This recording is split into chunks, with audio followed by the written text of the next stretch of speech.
আসসালামু আলাইকুম ভিউয়ার্স, কেমন আছেন সবাই? আশা করছি ভালো আছেন। আজ আমি রান্না করছি হারা ভরা কিমা।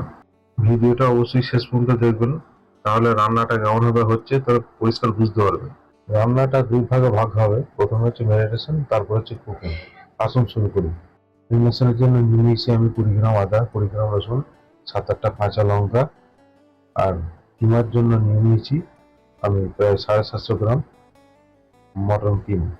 ম্যারিনেশনে আহামরি কিছু দেবো না, দেবো 1 চামচ হলুদ গুঁড়ো, 1 চামচ ধনে গুঁড়ো এবং হচ্ছে টক দই প্রায় 50 গ্রাম মতো, এবং সাথে দিয়ে দেবো কাঁচা লঙ্কা, আদা ও রসুনের থেতো করা পেস্টটা। একদম ইজি, একবার হলে বানিয়ে দেখবেন, খেতে খুব স্বাদ হয় এটা।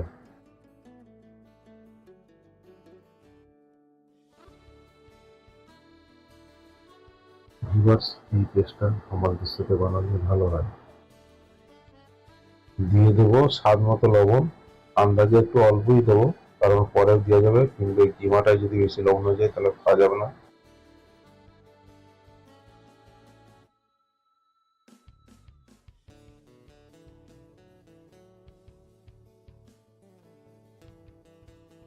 উফ, ম্যারিনেশন করতে করতে যে সুগন্ধ বার হয়েছে, খিদেও পেয়ে গেল, জিভে জলও চলে এসছে।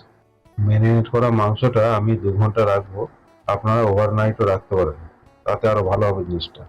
ম্যারিনেট করা মাংসটা ওভারনাইট রাখলে অবশ্যই ফ্রিজের মধ্যে রাখবেন।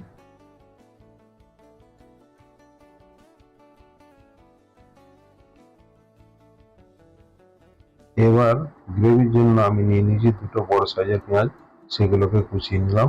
মশলার জন্য সাথে নিয়ে নিচ্ছি আদা, রসুন, ধনেপাতার ডান্ডিগুলো ও সাদা মরিচ।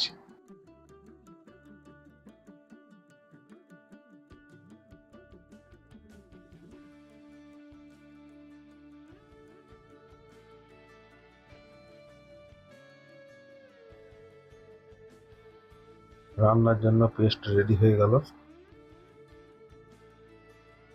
তেল গরম হয়ে গেলে দিয়ে দেবো দারচিনি ও তেজপাতা।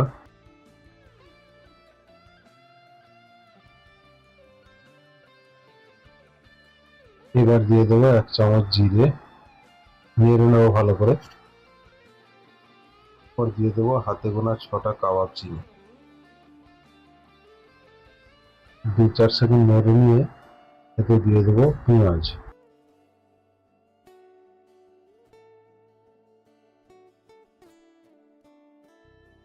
পেঁয়াজটা সেদ্ধ হওয়ার জন্য দিয়ে দেবো কিছুটা লবণ। ঢাকনা দিয়ে ঢেকে রাখবো মিনিট 5। তারপর 5 মিনিট পরে ঢাকনা খুলবো।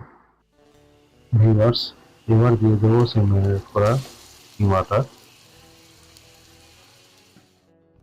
ভালো করে নেড়ে নিয়ে দিয়ে দেবো আদা রসুনের পেস্টটা।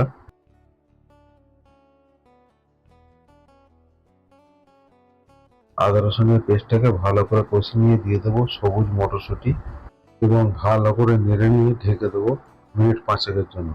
সেই রকম সেই লেভেলের খুশবু ছুটছে চারিদিকে। এইভাবে কিমা বানান আর তামা তামা করে খান, মাথা পুরাই নষ্ট হয়ে যাবে। দেখুন ভিউয়ার্স, কত জল বেরিয়েছে। এই জলটাকে আমি কষিয়ে কষিয়ে শুকিয়ে ফেলবো। এবার এতে আমি দিয়ে দেবো গোটা কয়েকটা কাঁচা লঙ্কা এবং ফুটন্ত গরম জল।